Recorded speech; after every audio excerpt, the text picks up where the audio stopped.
Vor 4 Jahren haben wir das erste Mal über Cybercrime berichtet. Damals betrug der Schaden schon 100 Milliarden Euro. Selbst wenn wir nur einen Teil der 100 Milliarden bekommen würden, wie können wir den wegtransportieren aus dem Netz?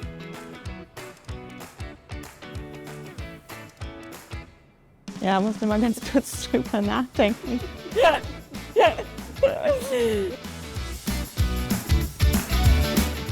Nach der aktuellsten Studie des Bitkom beträgt der Schaden durch Cybercrime mittlerweile 270 Milliarden Euro. Das ist fast eine Verdreifachung in 4 Jahren. Und da gehen auch Unternehmen insolvent. Ja, einer der Hauptgründe ist Social Engineering. Und das heißt, dass Mitarbeiterinnen in Unternehmen angegriffen werden. Wer mir mehr zum Thema Social Engineering sagen kann, ist Andreas. Du und dein Team, ihr bekommt die ganzen Transaktionen der Kundinnen zu sehen. Welche Erfahrungen habt ihr denn mit Cybercrime und wie kann man sie schützen?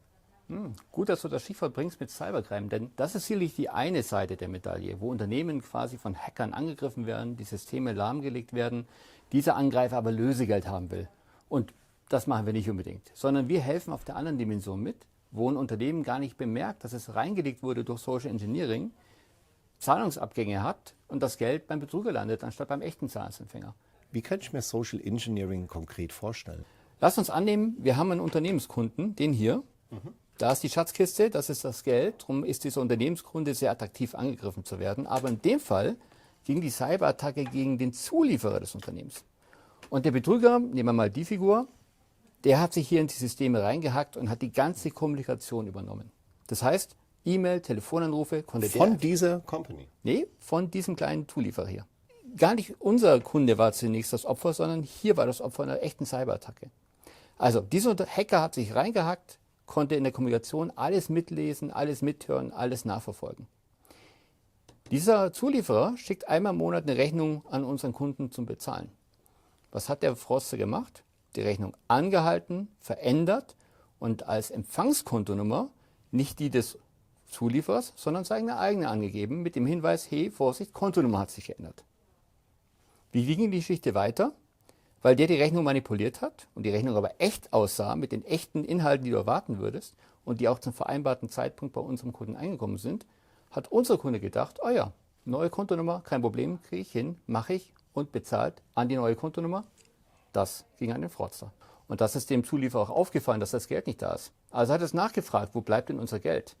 Nochmal, er hat die Kommunikation gehackt, mitgelesen und hat im Auftrag des Unternehmens vermeintlich geantwortet, tut mir leid, wir haben gerade Personalengpass, Krankheit ungeplant bei uns, deswegen dauert die Überweisung ein bisschen länger. Und wie ging es dann weiter?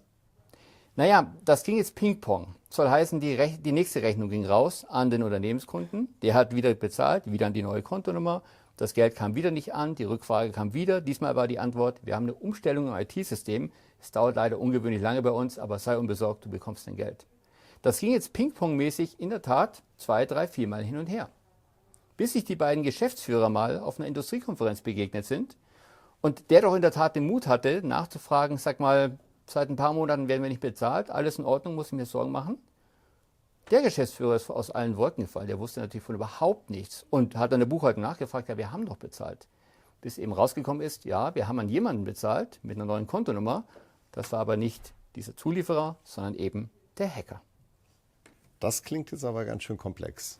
War es in dem Fall auch. Es gibt da sehr unterschiedliche Szenarien. Das war jetzt Man in the Middle und Fake Invoice kombiniert.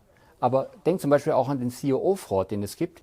Wie kann ich mir den vorstellen? Bei einem Autohersteller, der gerne mit der Farbe Rot spielt. Ohne Pferd. Mit Pferd, ohne Pferd, ich bin da nicht so autoaffin, aber eigentlich ging es darum, dass über den Angriff mit künstlicher Intelligenz der Geschäftsführer einen Anruf bei seinem Finanzvorstand gemacht hat. Nach dem Motto, wir haben gerade eine Gelegenheit, ein tolles Unternehmen zu kaufen, ich brauche mal schnell 15 Millionen auf folgendes Konto, wie echt angehört hat. Allerdings ist der Finanzvorstand ein bisschen, weil es doch so 2, 3 kleine Ruckler gab in diesem Telefongespräch, verdächtig geworden. Und hat, wenn du mich fragst, was ziemlich Smartes getan. Und was? Nachgefragt, du, wir haben doch am Wochenende über eine Buchempfehlung gesprochen, welche nochmal war das? Und das kann dir keine KI beantworten, die nicht dabei gewesen ist. Oh. Wie können jetzt Unternehmen besser vorsorgen und was können sie tun? Das eine ist, geh sicher, dass deine Mitarbeiter informiert sind, geschult sind und solche klassischen Attacken zumindest ein Bewusstsein dafür haben, damit sie selber nicht so leicht Opfer werden. Noch besser als nur auf den Schultern der Mitarbeiter das abzuladen, ist entsprechende Prozesse zu haben. Also zum Beispiel, ein Mitarbeiter gibt die Zahlung ein Mitarbeiter oder Mitarbeiterin muss kontrollieren und ab und zu macht es auch noch Sinn, dass da ein 6-Augen-Prinzip dahinter steht und noch jemand drüber schaut. Zum Beispiel, wenn das wirklich viel Geld ist, das jetzt bezahlt werden soll. Was du dann noch machen kannst, ist das Ganze mit IT zu unterstützen, um so Prozesse auch zum einen beinahe zu erzwingen, würde ich sagen, zum anderen aber auch da nochmal Hilfsmittel einzubauen, die Betrugsfälle früh erkennen und dann aufdecken können. Unternehmen sind ja häufig komplexer, haben also mehrere Unternehmen über die ganze Welt verteilt im Portfolio. Denk nicht nur daran, dass im Headquarter, also in der Zentrale, alles richtig läuft, sondern denk auch daran, dass in der Landesgesellschaft ein paar tausend Kilometer weit weg die gleichen Standards implementiert sind und eingeführt und etabliert sind. Das war jetzt eine ganze Menge Theorie dabei. Wie sieht es denn konkret aus? Was passiert denn schon von eurer Seite? Naja, was wir genau den ganzen Tag machen, darüber kann ich natürlich in der Öffentlichkeit nicht sprechen. Aber sei versichert, wir haben da ein paar sehr smarte Prüfroutinen, mit denen wir uns jede Transaktion, die das Unternehmen verlässt, nochmal genau anschauen. Unser Ansatz geht aber noch eins weiter. Am Ende würden wir vorschlagen, dass wir im Netzwerk erfolgreich sind. Also das Unternehmen, wir als Banken, aber es gibt noch ein paar smarte Spezialisten dafür, die auch Services und Dienstleistungen anbieten, die quasi über den Blick, die eine einzelne Bank hat, nochmal deutlich hinausgehen. Und lass uns auch da ehrlich sein, auf globaler wie auf europäischer Ebene gibt es momentan super spannende Initiativen, um wirklich hier gemeinsam, wir sitzen alle in einem Boot, Kunden, Banken, Endverbraucher, um Fraud gemeinsam zu bekämpfen. Was kann ich denn jetzt in meinem Alltag besser machen? Ich würde sagen, sei dir der Gefahr bewusst, da hilft so ein Video wie heute. Lass dich nicht unter Stress setzen, weil genau dann passieren Fehler, beziehungsweise dann kann Betrug passieren, weil dem Tür und Tor geöffnet ist. Und schau lieber einmal mehr als einmal zu wenig hin, vor allem bevor du eine größere Zahlung wirklich rausschützt.